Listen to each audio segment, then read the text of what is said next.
Guys, welcome to my YouTube channel Sangat angle. मैं रविकांत आप सभी का स्वागत करता हूं इस वीडियो में। तो आज हम पढ़ेंगे क्लास 10th के सब्जेक्ट मैथ के चैप्टर नंबर फर्स्ट यानी वास्तविक संख्याएं। इंग्लिश में हम इसको रियल नंबर बोलते हैं। तो हम वास्तविक संख्या की डेफिनेशन नहीं पढ़ेंगे, मैं उसके लिए अलग से वीडियो बना दूंगा। तो हम सबसे पहले इस चैप्टर में पढ़ेंगे प्रमेयिका। प्रमेयिका को इंग्लिश में लेमा बोलते हैं। तो लेमा यानी प्रमेयिका क्या है? प्रमेयिका एक सिद्ध किया हुआ कथन होता है जिसका प्रयोग हम किसी अन्य कथन को सिद्ध करने में करते हैं। यानी इसका मतलब क्या हुआ?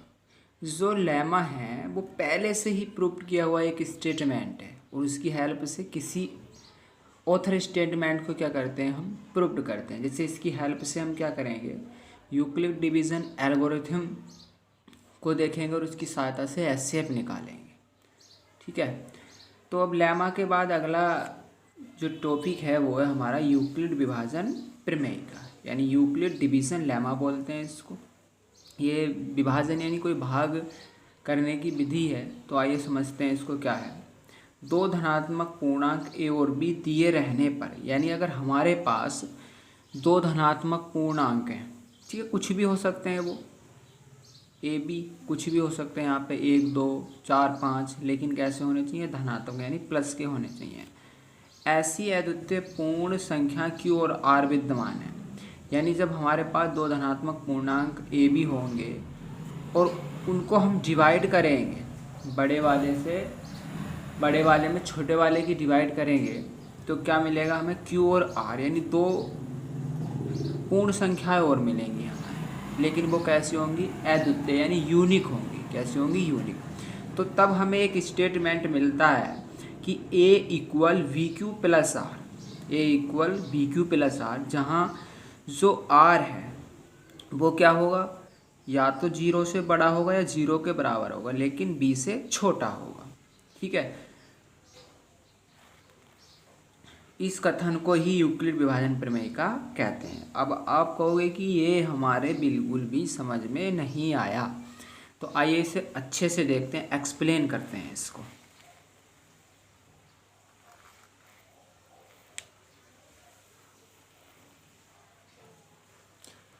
तो देखिए, मान लिया हमारे पास दो धनात्मक पूर्णांक हैं। ए बराबर हमने 7 लिया है, बी बराबर हमने 3 लिया है। ठीक है। जहाँ ए ग्रेटर देन है बी से, यानी ए जो बड़ा है बी से, डैट इज 7 जो बड़ा है किससे? 3 से। तो क्या करें? अगर हम 3 से 7 को डिवाइड लगाएं यानी भाग करते हैं तो हमें क्या मिलता है?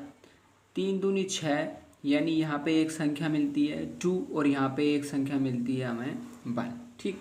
तो हमने इस ए को क्या बोला है? 7 है, और ये 7 और 7 को क्या बोलेंगे हम? इसे भाज्य, इंग्लिश में डिविडेंट बोलते हैं।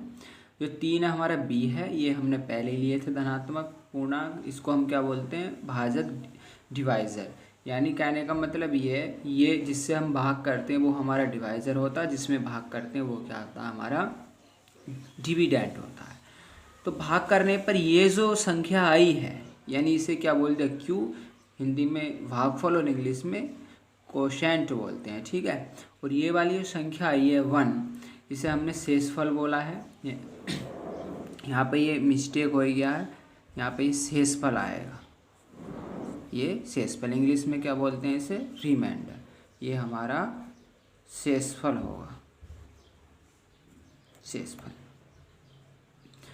तो जो 7 था हमारा, 7 बड़ा था किससे? 3 से। तो इस 7 को लिख सकते हैं 7 इक्वल 3 × 2 प्लस के 1, यानी 2 3 6 प्लस के 1, ये कितना हो गया? 7। ये हमने पहले छोटी क्लासों में भी पढ़ा है। अब 7 क्या था हमारा? भाज्य, तो हमने भाज्य लिख लिया, इक्वल ऐसे ही रखा। 3 क्या था हमारा? भाजक, तो भाजक लिख लिया। ठीक है। इंटू 2 क्या था हमारा? भागफल, तो भागफल लिख लिया। और 1 क्या है हमारा? शेषफल, तो शेषफल मिल गया। तो हमें क्या मिला कि भाज्य बराबर क्या होता है? भाजक गुणा भागफल प्लस शेषफल। ठीक है। ये एक स्टेटमेंट मिल गया और हम इसको क्या लिख सकते हैं? ए क्या है हमारा भाज्य है इक्वल भाजक b गुणा भागफल क्या है हमारा q प्लस और शेषफल क्या है r। तो a बराबर बी क्यू प्लस के r। और ये स्टेटमेंट काय का मिल गया हमें यूक्लिड डिवीजन लेमा का। क्या मिल गया यूक्लिड डिवीजन लेमा। यानी एक बार और समझते हैं इसको। अगर हमारे पास दो धनात्मक पूर्णांक हैं, ठीक है, तो हम छोटे वाले से बड़े वाले को डिवाइड लाएंगे, जैसा हमने यहाँ पर लगाया है, ठीक है। तो हमें कुछ इस तरीके से स्टेटमेंट मिलता है, जो कि हम पहले भी कक्षाओं में पढ़ चुके हैं। यानी इसे जो है एडवांस फॉर्म में अगर लिखें हम, तो क्या आ जाता है हमारा a बराबर बी क्यू प्लस आर। तो ये क्या हमारा यूक्लिड डिवीजन लेमा, क्या है ये हमारा यूक्लिड डिवीजन लेमा। तो आइए आगे समझते हैं।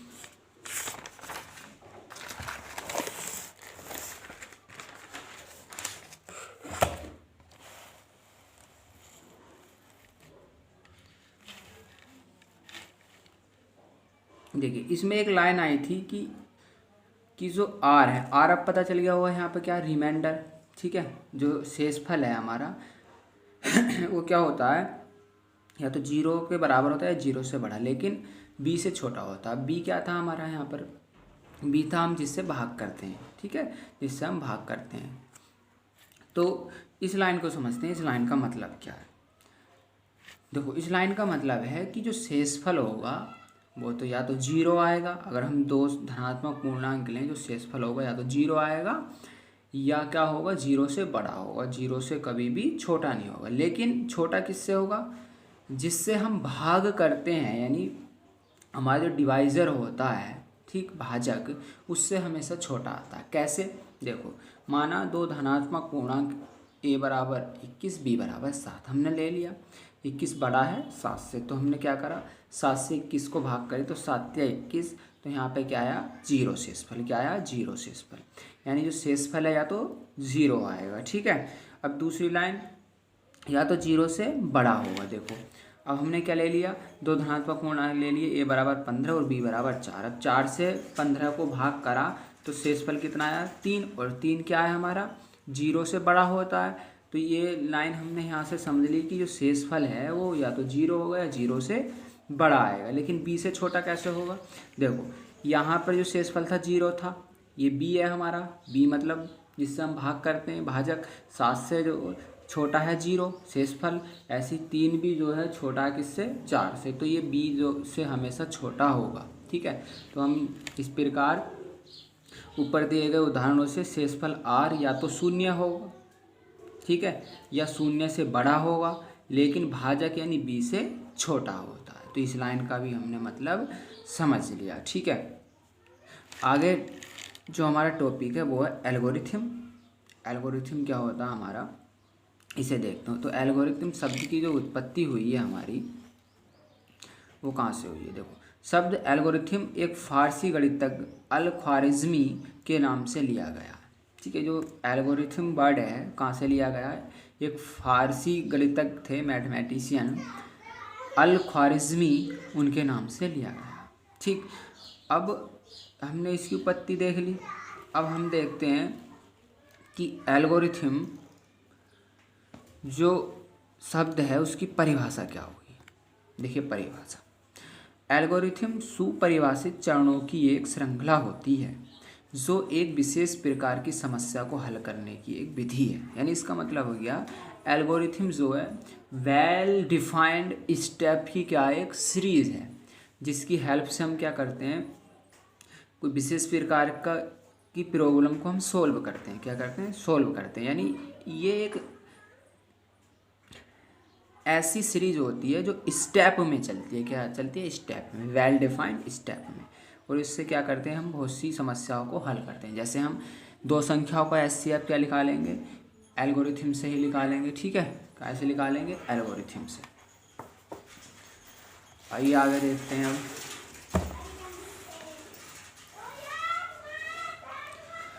अब देखते हैं यूक्लिड विभाजन एल्गोरिथम। देखिए यूक्लिड विभाजन एल्गोरिथम और यूक्लिड विभाजन प्रमेय का लगभग सेम होते हैं, ठीक है।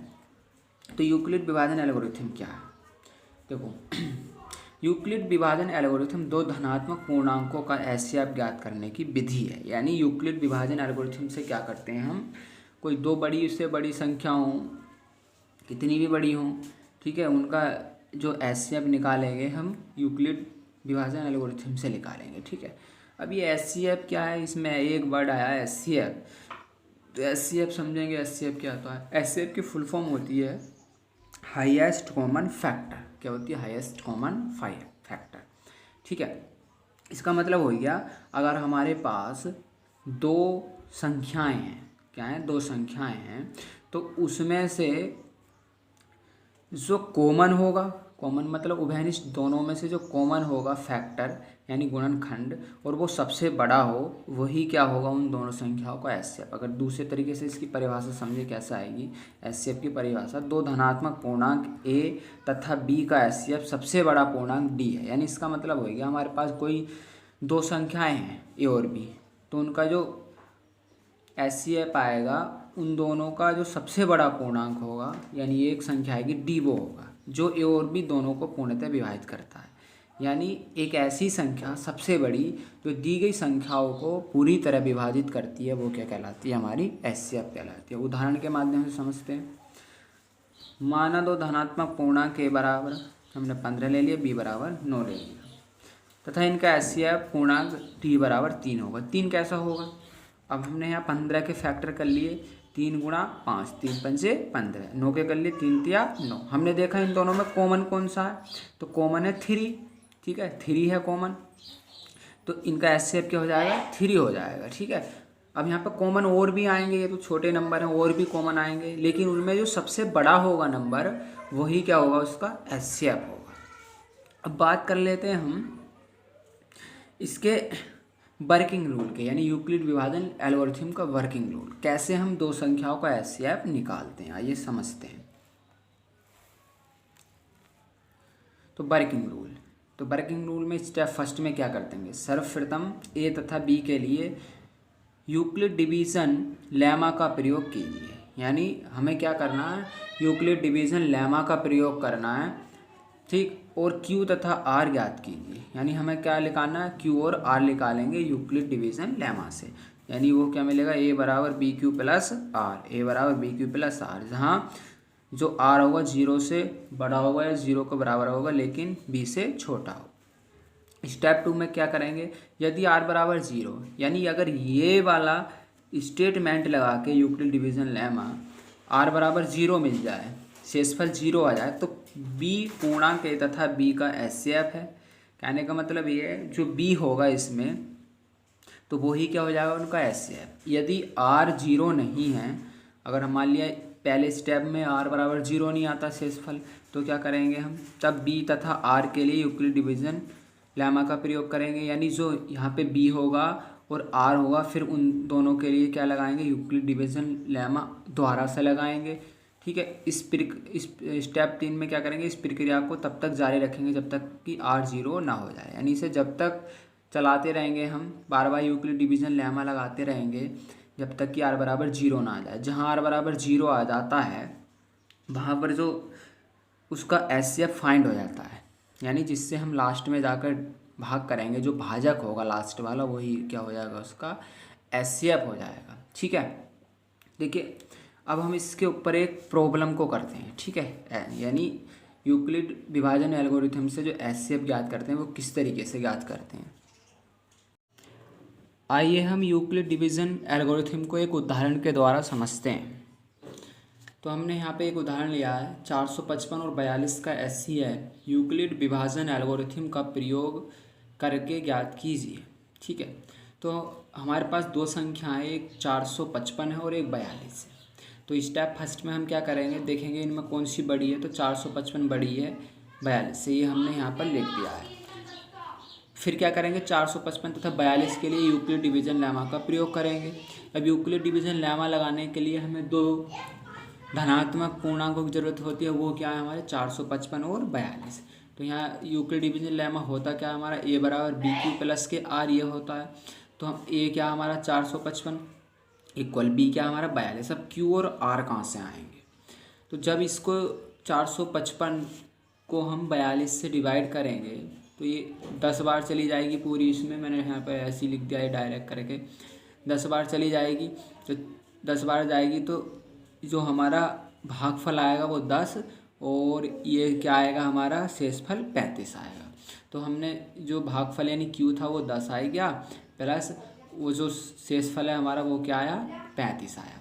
लेकिन अगर यहाँ पहले स्टेप में ही शेषफल 0 आ गया तो हमारा क्या बन जाता है एचसीएफ फाइंड हो जाता है। लेकिन पहले स्टेप में शेषफल 0 नहीं आया, जब 0 नहीं आया तो हमने वर्किंग रूल पढ़ा था अगला स्टेप लगाएंगे। तो सेकंड स्टेप में देखेंगे, यहाँ लिखेंगे हम परंतु 35 बराबर नहीं है 0 के, यानी 35 अभी 0 नहीं है अर्थात शेषफल हमारा 0 नहीं है यार 0 नहीं है। तब हम क्या करेंगे, अब दोबारा से यूक्लिड विभाजन प्रमेय का किन दो धनात्मक पूर्णांकों के लिए आएंगे ये सवाल उठता है हमारा। तो हम अब यहाँ पर 455 नहीं लेंगे तो क्या लेंगे, जो हमारा नया ये मिला है हमें शेषफल और हमारा जो भाजक है उसके लिए यूक्लिड डिवीजन लेमा लगाएंगे। तो यहाँ लिखेंगे शेषफल 35 तथा भाजक 42 के लिए यूक्लिड डिवीजन लेमा का प्रयोग करने पर। अब इन दोनों में बड़ा कौन सा है, तो बड़ा है हमारा 42, ठीक है, 35 छोटा है। तो हम क्या लिख देंगे, अब हमारे पास ए ये है और बी ये है, तो ए बराबर बी क्यू प्लस आर से क्या करेंगे हम, तो 42 बराबर 35। अब यहाँ पे क्या आएगा हमारा क्यू आना है, तो क्यू कहाँ से मिलेगा और आर कहाँ से मिलेगा, तो 35 को 42 से डिवाइड करेंगे तो कितना आएगा, एक बार जाएगा तो क्यू कितना आएगा हमारा आर, सॉरी क्यू आएगा हमारा 1 और आर कितना आएगा हमारा 7, ठीक है। लेकिन अभी भी शेषफल 0 नहीं हुआ तो फिर क्या करेंगे हम, वर्किंग रूल के अनुसार स्टेप अगला लगाएंगे। तो थर्ड स्टेप में देखेंगे, फिर लिखेंगे परंतु 7 बराबर नहीं 0 के अर्थात आर बराबर 0 नहीं है। तब अब बात आती है यूक्लिड डिवीजन लेमा फिर किसके लिए लगाएंगे, तो फिर अगले शेषफल और भाजक के लिए, यानी अब शेषफल क्या है हमारा 7 और भाजक क्या है हमारा 35, इन दोनों के लिए लगाएंगे। 42 नहीं लिखेंगे यहाँ पे, तो नए भाजक 35 तथा शेषफल 7 के लिए EDL यानी यूक्लिड डिवीजन लेमा का प्रयोग करने पर। अब इन दोनों में बड़ा क्या है 35, किससे 7 से, तो हम 35 को लिख सकते हैं 35 बराबर 7 गुणा 5 प्लस के 0, यानी अब ये A हो गया और ये क्या हुआ B। अब Q कहाँ से आएगा, तो 7 पंजे 35, तो Q मिल गया हमारा 35, तो शेषफल क्या आएगा 0। अब थर्ड स्टेप में हमने देखा जो शेषफल है वो हमारा 0 हो गया।